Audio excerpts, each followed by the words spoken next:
Hello everyone, कैसे हैं आप लोग। I hope all of you are fine. आज मैं आप लोगों को बताने वाला हूँ कैश फ्लो स्टेटमेंट के बारे में। Cash flow statement 12th standard का एक चैप्टर है अकाउंटेंसी का, जिसे आपको जानना है कि कैसे इसका न्यूमेरिकल क्वेश्चन कैसे सॉल्व करना है।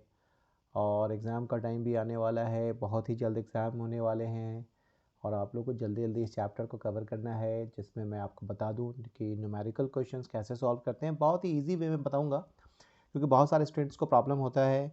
वो कोचिंग क्लास भी करते हैं और बहुत सारे यूट्यूब चैनल को भी देखते हैं, लेकिन होता क्या है कि कभी कभी उनको सही कंसेप्ट नहीं मिल पाता है। दैट्स वाई उनके लिए मैंने ऐसा किया है कि बहुत ही सिंपल वे में इस चैप्टर को समझाने की कोशिश की है। और इस वीडियो को बार बार देखने के बाद 100% आप इसे समझ सकते हैं और इससे रिलेटेड जितने भी क्वेश्चंस हैं उसको आप सॉल्व कर सकते हैं। फर्स्ट ऑफ ऑल क्या होता है, कंसेप्ट जानना होता है। कंसेप्ट का मतलब क्या होता है कि किसी भी चीज़ को कैसे सॉल्व करना है। अगर आपके पास रूल्स है, कुछ मैं ट्रिक्स जिसको कहते हैं, या कुछ ऐसा टिप्स अपना दूंगा जो आप इस टिप्स को अगर फॉलो करते हैं तो डेफिनेटली आप कैश फ्लो के सारे क्वेश्चन सॉल्व कर सकते हैं। इसमें क्या होते हैं कि 3 एक्टिविटीज़ होते हैं, क्योंकि आपको पता है कैश फ्लो स्टेटमेंट होता क्या है। कैश फ्लो स्टेटमेंट क्या है कि एक बिज़नेस में कैश का इनफ्लो और आउटफ्लो दोनों होना बहुत ही ज़रूरी है। अगर मान लो किसी बिज़नेस में इनफ्लो नहीं होता है या आउटफ्लो नहीं होता है कैश का, तो वो बिज़नेस एग्जिस्ट ही नहीं करेगा। कहने का मतलब ये है कि cash flow statement is that statement which shows the inflow of cash and outflow of cash. यानी कि बिज़नेस में इनफ्लो का होना, आउटफ्लो का होना बहुत ही ज़रूरी है। सपोज़ आपने परचेज़ किया और सेल नहीं किया, तो ये बिज़नेस थोड़ी कहलाएगा, नहीं कहलाएगा। सपोज आप सिर्फ सेल कर रहे हैं जो आपके पास स्टॉक है, फिर बाद में आप परचेज ही नहीं कर रहे हैं, दैट मीन्स तो बिजनेस आगे कंटिन्यू नहीं करेगा। तो इनपुट और आउटपुट ये तो आपको पता ही है। सिंपल सा मैं बता दूं कि बेटा खाओगे तो जाओगे, सिंपल सी बात है। फिर खाओगे, खाओगे नहीं जाओगे तो फिर कैसे खाओगे। इनपुट और आउटपुट होना है। इसी तरह बिजनेस में इनकमिंग आउटगोइंग ये दोनों मस्ट है। तो सबसे पहले आज जानना है कि सर वो कौन कौन से एक्टिविटीज़ हैं। तो पहला कैश फ्लो स्टेटमेंट जो पहला एक्टिविटी है वो है आपका cash flow from operating activities. First है ऑपरेटिंग एक्टिविटीज़,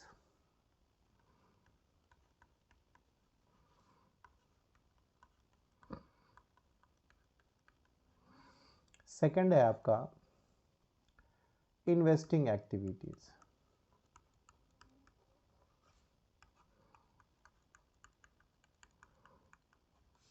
एंड थर्ड है फाइनेंशिंग एक्टिविटी।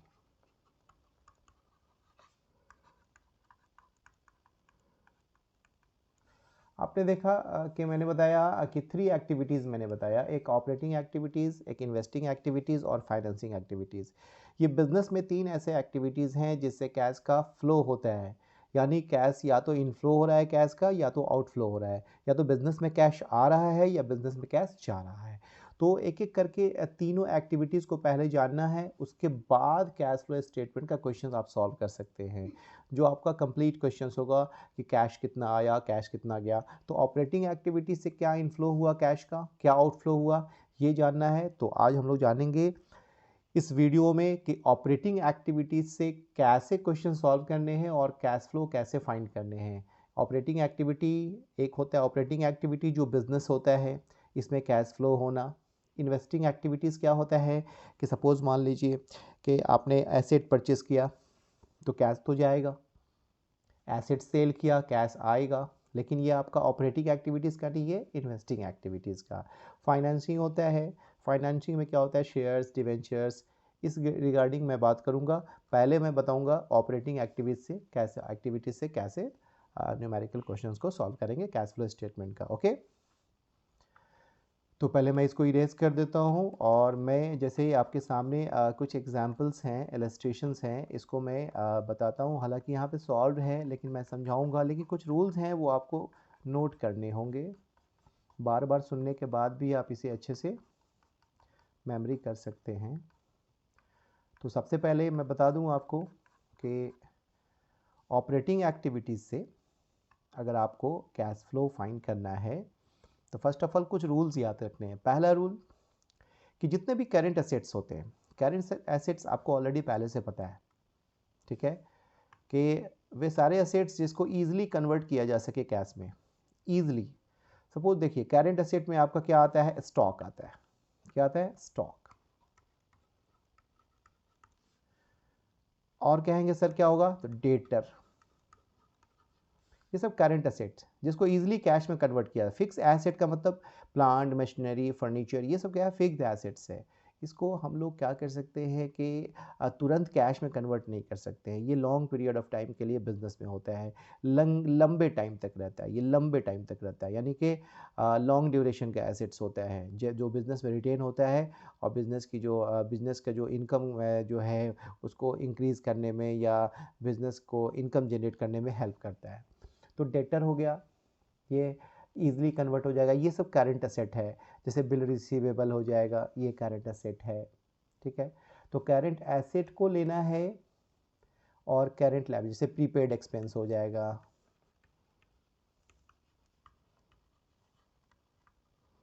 ये सब क्या है, करंट एसेट है, ठीक है। तो करंट एसेट का मैंने दे दिया यहाँ पे कि करंट एसेट में कौन कौन से आइटम्स आते हैं, स्टॉक, डेटर, बिल रिसीवेबल, अभी बहुत सारे हैं, ठीक है, एटसेट्रा। अब इसके बाद फिक्स एसेट को नहीं लेना है, करंट लायबिलिटी भी होने चाहिए सर। तो करंट लायबिलिटीज में कौन कौन से आइटम होंगे वो देखें। करंट लायबिलिटीज में जैसे क्रेडिटर, ठीक है, bills payable, clear, outstanding expense अगर है, तो ये सब करंट लायबिलिटी है। याद रखना है कि जब भी ऑपरेटिंग एक्टिविटीज से अगर कैश फ्लो स्टेटमेंट बनाते हैं तो करंट एसेट को माइंड में रखना है और करंट लायबिलिटी को माइंड में रखना है, ठीक है। इसके बाद मैं बता दूं आपको, ये पहला रूल याद रखना ऑपरेटिंग एक्टिविटी के लिए, करंट एसेट को कंसिडर यानी करंट एसेट्स को ही लेना है, फिक्स एसेट को नहीं लेना है। करंट एसेट को लिया जाएगा, फिक्स एसेट को नहीं लिया जाएगा, क्लियर, ओके। जितने भी नॉन कैश एक्सपेंसेस हैं वो सारे नॉन कैश एक्सपेंस को ऐड किया जाएगा। सेकेंड रूल इसी का। पहला रूल करंट एसेट और करंट लायबिलिटी का ही ट्रीटमेंट होगा।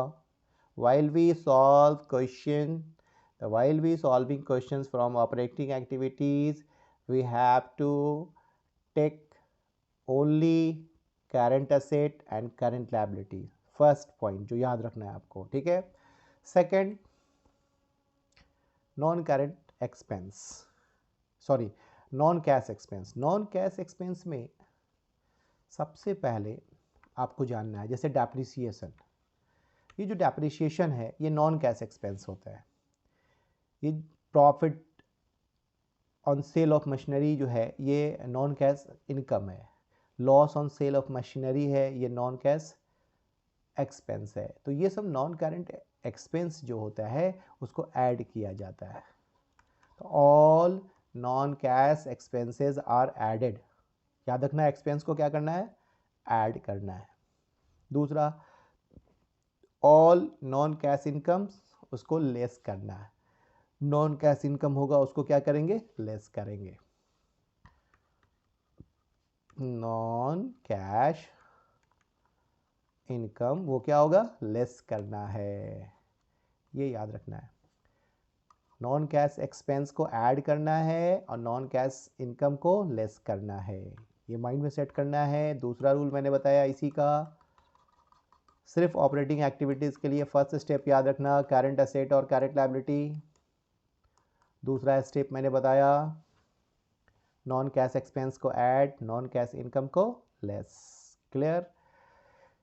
अब यहाँ पे ध्यान देना है कि सर इसको सॉल्व कैसे करते हैं। जब भी अगर इसमें दो मेथड होते हैं ऑपरेटिंग एक्टिविटीज़ में, एक होता है डायरेक्ट मेथड और एक है indirect method. Generally indirect method से ही क्वेश्चन सॉल्व होते हैं, लेकिन मैं आपको डायरेक्ट मेथड भी बताऊंगा, वो वीडियो में बनाऊंगा, उसको मैं डालूंगा तो आप लोगों को डिस्क्रिप्शन में डिटेल मैं दे दूंगा, ठीक है। आप चैनल को सब्सक्राइब करेंगे, बेल आइकन को प्रेस करेंगे, टाइम टू टाइम आपको नोटिफिकेशन मिलता रहेगा। तो मैं बता दूं डायरेक्ट मेथड नहीं, यहाँ पे इनडायरेक्ट मेथड से कह रहा है सॉल्व करने के लिए, तो इनडायरेक्ट मेथड का ही रूल मैंने बताया अभी। सबसे पहले क्वेश्चन कैसे सॉल्व करते हैं वो देखो। सबसे पहले इस क्वेश्चन में खोजा जाता है, जैसे इलस्ट्रेशन 4 क्या लिख रहा है वो मैं पढ़ रहा हूँ, गौर से देखना।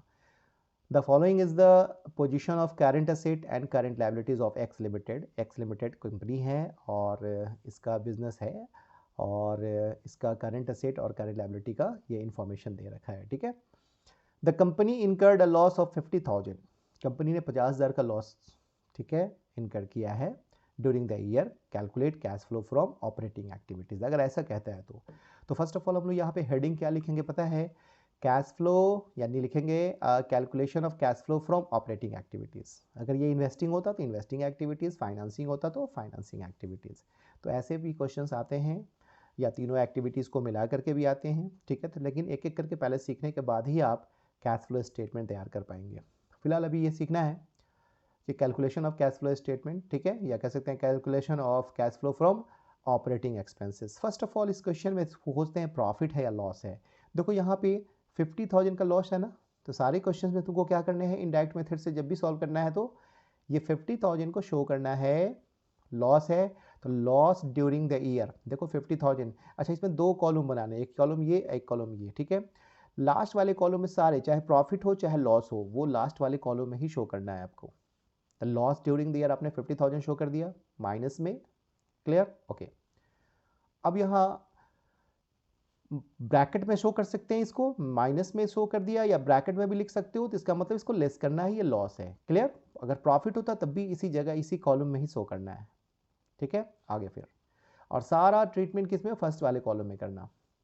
डेटर देखो पहले 20,000 था, बाद में कितना हो गया 15,000, 17 से 18 है ना ईयर। 20,000 से अगर 15,000 हो जाता है तो 5,000 का डिक्रीमेंट हो रहा है, यानी कि डिक्रीज कर रहा है। तो डिक्रीज कर रहा है तो इसको हम लोग क्या करेंगे, ऐड करेंगे, याद रखना। सर ऐसा क्यों, तो देखो डेटर 20,000 का था, 15,000 का हो गया, यानी कि डेटर को तुमने कैश दे दिया होगा, डेटर ने तुमको कैश दे दिया होगा, देख रहे हो ना, डेटर ने तुम्हें कैश दे दिया होगा। डेटर क्या होता है, कोई भी तुम्हारा जो पैसा देने वाला हो, जिसको मैंने क्रेडिट में सेल किया था, क्लियर। तो इसमें रूल है कि करंट असेट जब भी अगर बढ़ता है तो लेस करेंगे, करंट असेट अगर इंक्रीज होता है तो क्या करेंगे, लेस। करंट असेट अगर डिक्रीज होता है तो ऐड करेंगे। और एक और रूल मैं बता दूं इसमें, करंट लायबिलिटी अगर बढ़ता है तो प्लस करेंगे, और करंट लायबिलिटी अगर घटता है तो घटाएंगे, यानी माइनस करेंगे, ठीक है।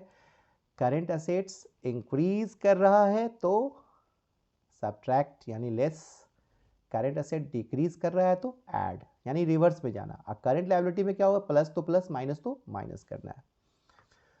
तो मैंने ये बता दिया अभी। अब यहाँ पे देखो सबसे पहले डेटर हमारा डिक्रीज कर रहा है तो ऐड कर दिया, कितना से, 5,000 से, वो भी देखो शो कर रहा होगा 5,000 ऐड में। आगे देखो क्रेडिटर तो लायबिलिटी है ना, क्रेडिटर में क्या बोले थे कि अगर बढ़ जाएगा तो प्लस करेंगे, माइनस होगा तो प्लस करेंगे, माइनस होगा तो लेस करेंगे। देखो या 10,000 से 8,000 हो गया, डिक्रीज हो रहा है तो लेस करना है। तो देखो इसने लेस किया होगा, 2,000 से लेस किया होगा, देखो यहाँ लेस कर दिया और डिक्रीज इन क्रेडिटर लिख दिया, ठीक है।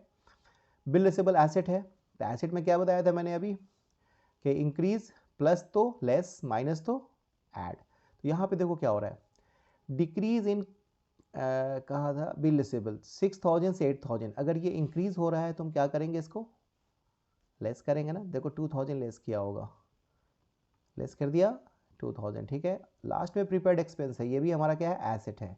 एसेट हमारा 8,000 से कितना हो गया 7,000, यानी ये डिक्रीज हो रहा है ना एसेट, एसेट डिक्रीज होता है तो ऐड करेंगे।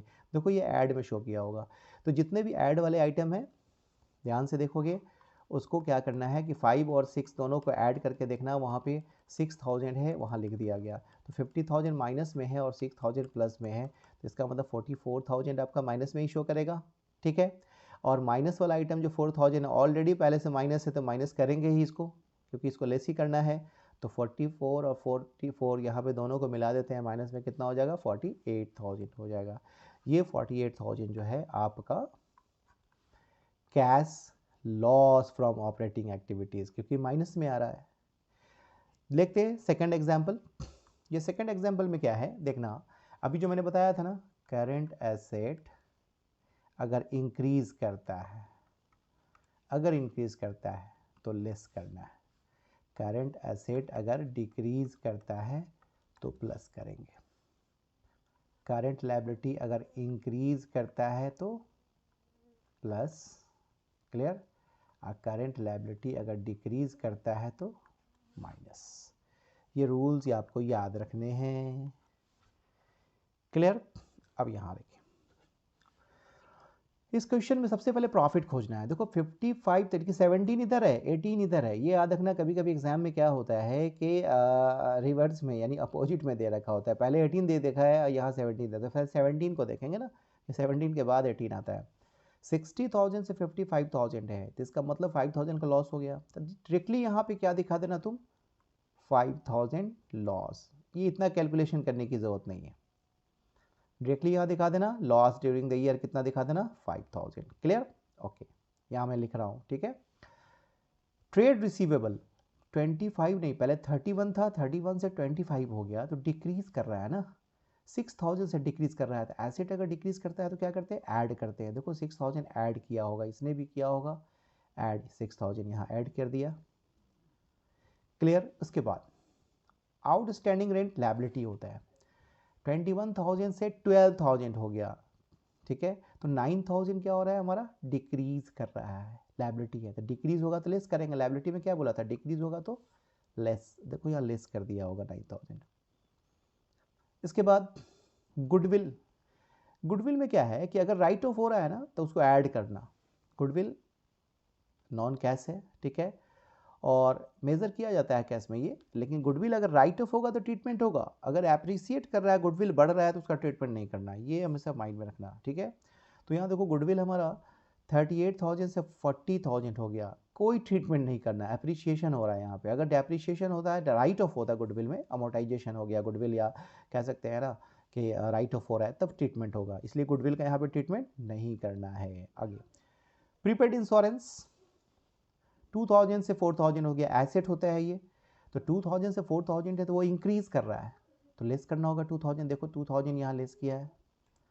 नेक्स्ट हमारा ट्रेड पेबल्स, ये लायबिलिटी है, 19 से 13,000 हो रहा है ना, तो 19 से 13,000 तो यानी कि 6,000 का डिक्रीमेंट हो रहा है लायबिलिटी में। तो लायबिलिटी घटता है अगर करंट लायबिलिटी, तो घटा देते हैं, माइनस कर देते हैं, देखो यहाँ माइनस किया होगा 6,000।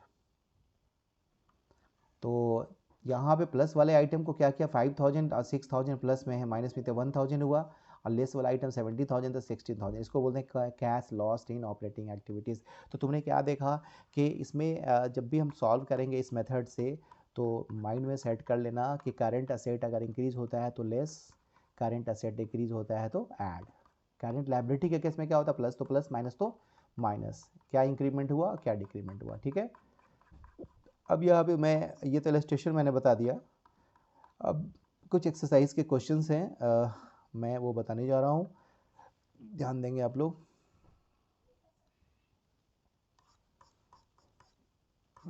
ये सब बहुत सारे एक्टिविटीज़ हैं जो मैं बताऊंगा बाद में, अभी ऑपरेटिंग एक्टिविटीज़ ही आपको देखना है पहले। इस वीडियो में ऑपरेटिंग एक्टिविटीज़ से कैसे कैश फ्लो फाइंड किया जाता है, क्वेश्चंस बहुत सारे क्वेश्चंस हैं,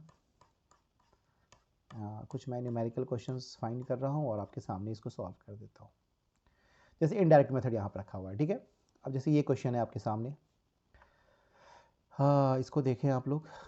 सबसे पहले यहाँ पे देखना कि ये जो 6 नंबर क्वेश्चन है दिया हुआ, कुछ 6 नंबर क्वेश्चन में क्या कहता है, देखो क्वेश्चन नंबर 6 इनडायरेक्ट मेथड से, ये भी सॉल्व होगा, ये ऊपर में इसको भी इनडायरेक्ट से सॉल्व कर सकते हैं, डायरेक्ट मेथड बोला ना, लेकिन इसको इनडायरेक्ट से भी सॉल्व कर सकते हैं, ठीक है। कैसे, आंसर उतना ही आएगा, ठीक है। तो देखो कैसे सॉल्व करना है इसको। 6 नंबर क्वेश्चन को मैं सॉल्व कर रहा हूँ। सबसे पहले हेडिंग आपको क्या लिखना होगा पता है, cash flow from, cash flow from operating activities, ठीक है। अब यहाँ पे क्या करना है कि सबसे पहले पर्टिकुलर लिखना है, यहाँ पे 2 कॉलम बनाने हैं, क्लियर, 2 कॉलम हो जाएंगे, दे दिया, 2 कॉलम खींच दिया यहाँ पे। अब देखना यहाँ पे क्या करना है, सबसे पहले प्रॉफिट खोजते हैं। इस क्वेश्चन में प्रॉफिट है या नहीं, इस क्वेश्चन को सॉल्व किया जा रहा है। Question number 6, balance in profit and loss. तो 50,000 से 1,80,000 होता है। तो बता सकते हो कि प्रॉफिट कितना हो रहा है, क्योंकि इंक्रीमेंट हो रहा है ना। 50,000 और 80,000, 1,30,000 का प्रॉफिट हो रहा है, तो यहाँ पे दिखाना होगा तुमको 1,30,000, 1,30,000। क्लियर। यहाँ लिख सकते हैं profit during the year, profit during the year लिख दिया यहाँ पे, वो लिख देना है, ठीक है। दूसरा शुरू से देखते हैं। डेटर हमारा 50,000 से 40,000 हो गया, डिक्रीज हो रहा है, तो क्या करेंगे पता है ना, ऐड करेंगे 10,000। ऐड करेंगे तो क्या लिखते हैं पता है, हाँ, decrease in assets. Decrease in कौन सा, डेटर में ना, तो डेटर, उसको थोड़ा साफ लिखना, थोड़ा सा जगह नहीं रहता है यहाँ पे, इसलिए मैं थोड़ा सॉफ्टवेयर में लिख रहा हूँ। Decrease in debtor 10,000। दूसरा देखो, बिल रिसेबल कितना है, 10,000 से 12,500 हो गया, यानी कि 2500 का क्या हो रहा है, इंक्रीमेंट हो रहा है, बढ़ रहा है। तो उसको लेस करेंगे, लेस वाला आइटम जो होता है ना, वो नीचे शो करना है, ध्यान रखना, लेस, उसको लिखना, डिक्रीज हो रहा है ना, increase, increase in B R, increase in B R, less वाला आइटम यहाँ से लिखना 2,500 थोड़ा स्पेस छोड़ देना है। आगे फिर क्रेडिटर 25,000 से 20,000 हो गया, ये भी डिक्रीज कर गया ना, तो less, decrease in creditor. Liability क्या होता है, वो बस घट रहा है तो घटा देना है, 5,000 से डिक्रीमेंट हो रहा है।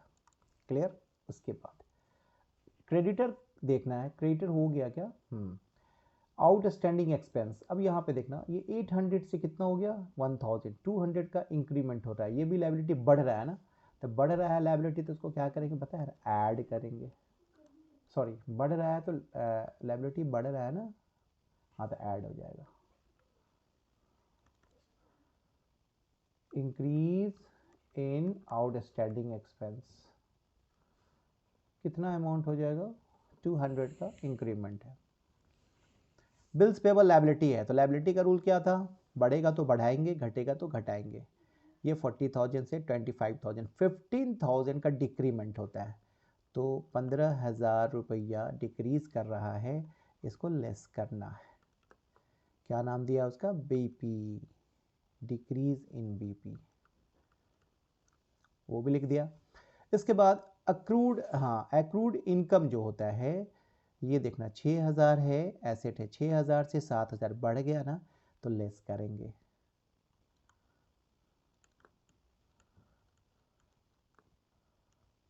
अक्रूड इनकम, वहाँ लिख सकते हैं इंक्रीज्ड इन अक्रूड इनकम 1,000, बढ़ गया तो लेस कर दिया। डेप्रिशिएशन देखो क्या है, 40,000 से 50,000 हो रहा है ना, इंक्रीज हो रहा है डेप्रिशिएशन, तो डेप्रिशिएशन तो मैंने बताया था नॉन कैश एक्सपेंस है, इसलिए 10,000 ऐड होगा, इसको लिखना add depreciation, non cash expense हमेशा ऐड।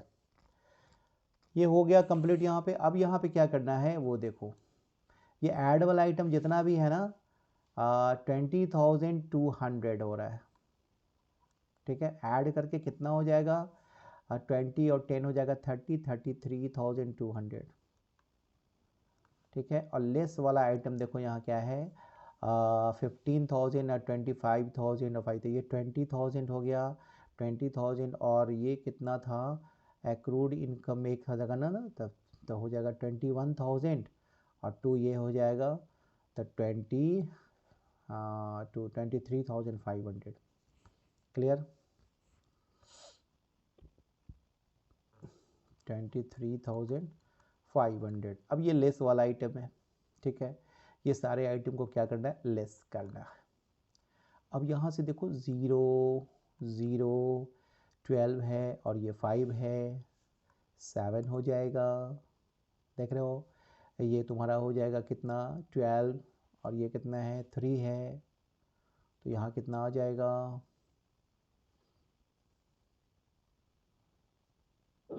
9 आ जाएगा कि 6 आएगा, इसको माइनस करना है ना। अच्छा, एक चीज़ एक यहाँ पे एक मिस्टेक हुआ है, उसको मैं थोड़ा सही कर दूँ, थोड़ा सा एरर हो गया, वो मैं सही कर दूँ।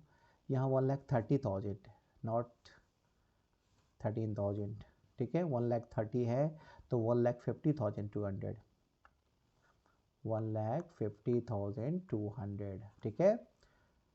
ये दोनों, ये 1,30,000 है, 1,30,000 है, नॉट 13,000, ठीक है। इसीलिए मिस्टेक हो गया।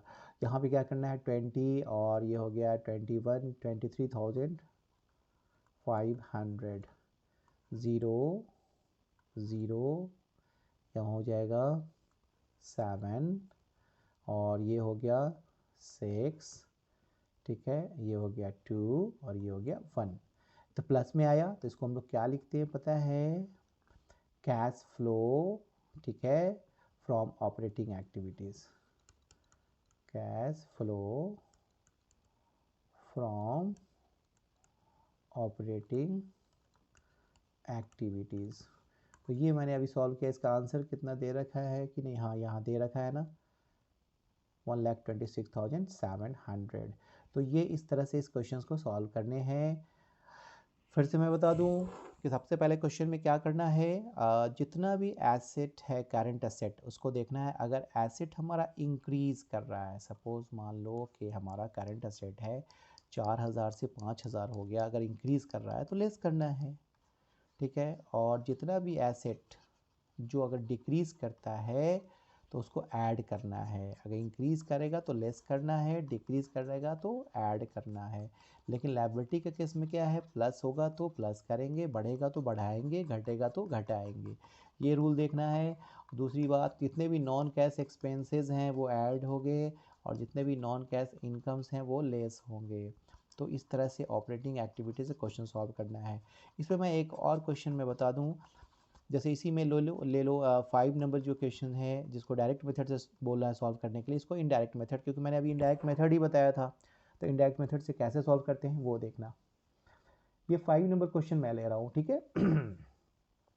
5 का यहाँ से स्टार्ट है, यहाँ पे एंड है और यहाँ पे आंसर भी दे रखा है, ठीक है। तो सबसे पहले इसमें करना क्या है, प्रॉफिट खोजना है। तो प्रॉफिट यहाँ दिख रहा है, दिख रहा है ना। तो सबसे पहले यहाँ हेडिंग लिखेंगे, वही जो लिखते थे, cash flow from operating activity लिख देंगे। उसके बाद यहाँ लिखेंगे पर्टिकुलर, तो प्रॉफिट यहाँ पे लिखना है मुझे, प्रॉफिट ड्यूरिंग द ईयर, जो लिखा हुआ है उसको लिख दो लास्ट वाले कॉलम में। कितना दिखाना है, 1,00,000 रुपया दिखाना है, दिखा दिया।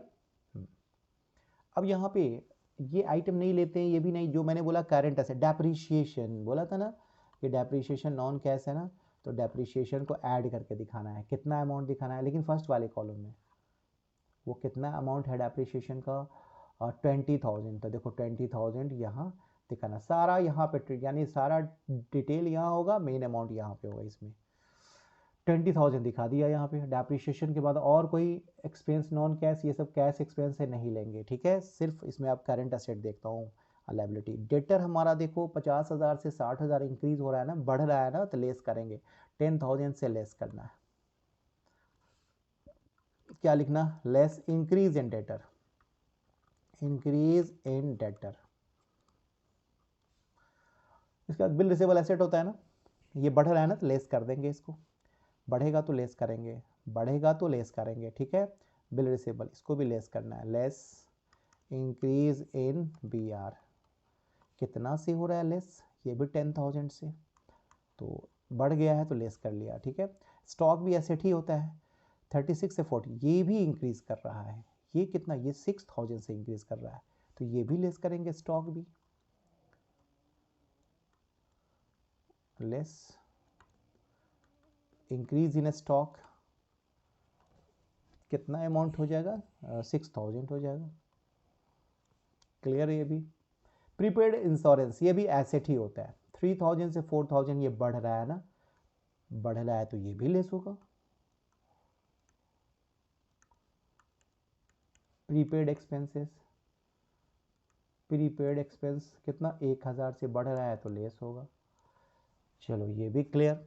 अब इसके बाद क्रेडिटर लायबिलिटी होता है, ये हमारा डिक्रीज कर रहा है तो ये भी लेस होगा, सारे आइटम तो लेस हो रहे हैं, ठीक है।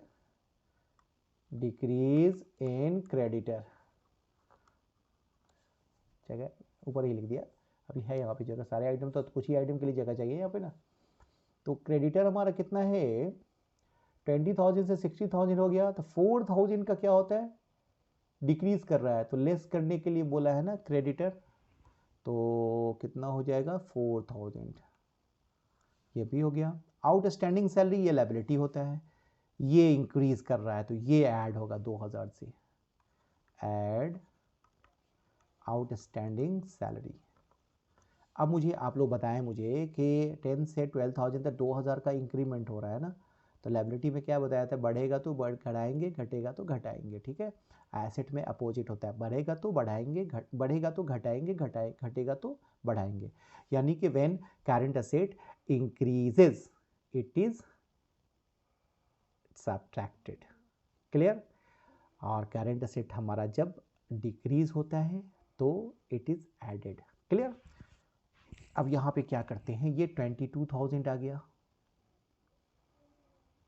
अब वो 1 लाख था, 1,22,000 यहाँ पे ऐड हो गया। अब लेस वाला जितना आइटम है इसको देखना है, सारे आइटम्स को ले लिया मैंने, 4,000 और 10,000, 10,000 हो गया तो 10,000 हो गया, 24,000, 24 और 6,000 हो गया 30,000, 30,000 और 1,000 मिला के 31,000, 31,000।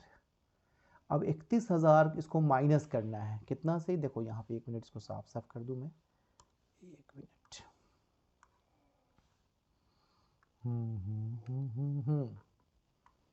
31,000।